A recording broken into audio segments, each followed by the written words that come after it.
Hi అండి అందరికీ welcome to Jaya kitchen.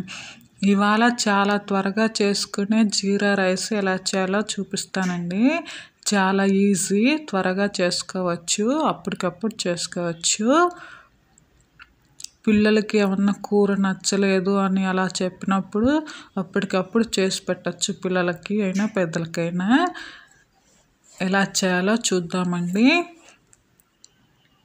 ముందుగా వేడి అన్నంని చల్లారి పెట్టుకోవాలండి.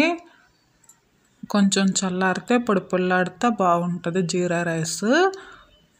అన్నం చల్లారి పెట్టుకున్న తర్వాత దీంట్లోకి మసాలా దినుసులు చెక్క, లవంగ, 2 యాలక్కాయలు, బిర్యానీ ఆకు రెడీ చేసుకోవాలండి.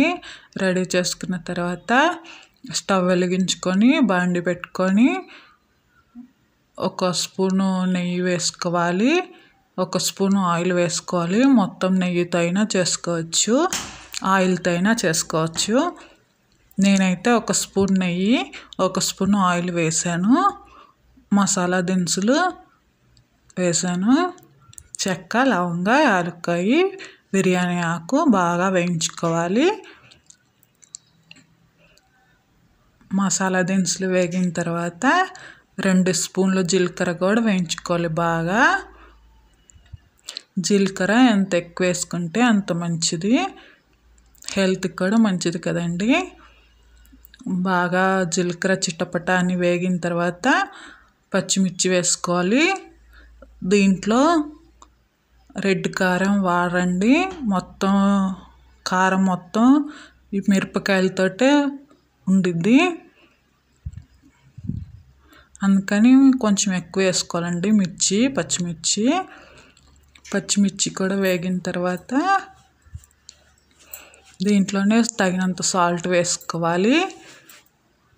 ముందుగానే సాల్ట్ వేసుకుంటే రైస్లో బాగా మిక్స్ అయ్యిద్ది. రైస్ మీద వేసుకుంటే సాల్ట్ అంతగా మిక్స్ అవ్వదు.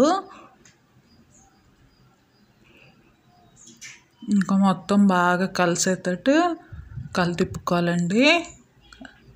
రైస్ అన్నీ కలిసేటట్టు జీరా అంతా చక్కగా కలితిప్పుకోవాలి. చాలా త్వరగా చేసుకోవచ్చు అండి జీరా రైస్, హెల్త్కి కూడా మంచిది కదా.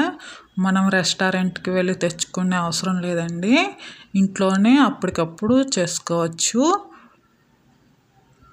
ఇంకా బాగా మొత్తం కలిసాక దీంట్లో కొంచెం కొత్తిమీర వేసుకొని ఆఫ్ చేసుకోవటమేనండి. ఇంకా ప్లేట్లకు సర్వ్ చేసుకుంటే ఏ గ్రేవీ కర్రీతోనైనా తినొచ్చండి, లేదా పెరుగు చట్నీతో అయినా తినొచ్చు, లేదా మామూలుగా ఉట్టిదైనా తినొచ్చు, ఎలా అయినా తినొచ్చు. చాలా టేస్ట్గా ఉందండి, ఒకసారి ట్రై చేసి చూడండి.